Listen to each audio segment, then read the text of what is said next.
Hello, this is NLAC Gaming and Podfix. This will be Chapter 2 of Izuku, a dragon, but he's quirkless. The chapter's name is Don't Touch My Stuff. This is written by Umbra_scripter. Okay, let's get into the video. Izuku is 6 when his strange behavior is picked up on again. His school is allowing students to bring in their favorite toy to school, and Izuku decides to take his most prized possession from his hoard collection. His limited edition All Might toy. It's one of many different types of toys, but this is the one he's most possessive of, loved most. Akari-sensei watched over her students playing during recess, smiling softly at all of them playing with toys they brought from home. Smile fading, her eyes trail over to the quirkless boy playing alone in the sandpit with his All Might figurine. Poor boy, such a shame he'll never get a quirk, she thinks.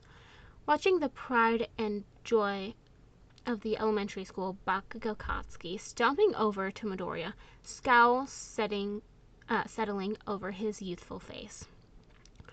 What have you got there, Deku?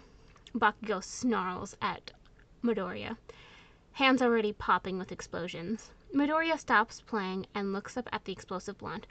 I'm just playing, Kachan. Midoriya's cheerful voice responds, chubby cheeks pulling into an adorable grin. Growling, Bakugo rips the All Might toy from Midoriya's hands, and Akari-sensei takes a step forward to intervene before another teacher stops her. Don't.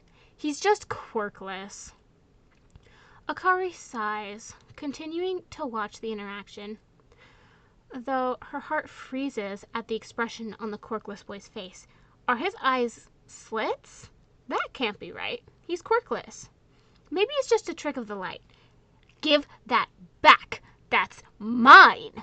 Midoriya snarls, the sound utterly animalistic, as he bares his teeth at Bakugo. Or what, you gonna cry like the useless Deku you are? Bakugo mocks back, a feral grin on his face as he holds the figurine high up. This causes a growl to emit from Midoriya's throat and chest, lips pulling back more before a move that's too fast to have come from a 6-year-old results in Bakugo being roughly tackled to the ground. Izuku snarls in Kachan's face, ripping the toy from his hand. That's mine! He hisses out possessively before he slips off of Kachan's chest to carefully look over his All Might figurine critically, looking for damage on an item from his hoard collection. Seeing none, he relaxes. Midoriya! Akari-sensei yells out, aghast at his behavior. Apologize to Bakugo now. I understand that you're quirkless, but that's no way to treat our future hero. She berates him angrily, her pity for the boy overtaken by the instinctual fear she feels for how he acted. Midoriya's eyes snap up to his teacher and fills with tears. But Akari-sensei, he took it from me and it's mine! He tries to defend himself. Detention, young man, for attacking another student. She continues, ignoring his pleading. Do all quirkless people act so barbaric? It's horrifying, and Midoriya must be taught that it's wrong to act like this. It's terrifying. It's wrong. Akari-sensei calls Midoriya Inko into the school at the end of the day. The woman's son currently sitting in detention in her classroom, subdued and quiet.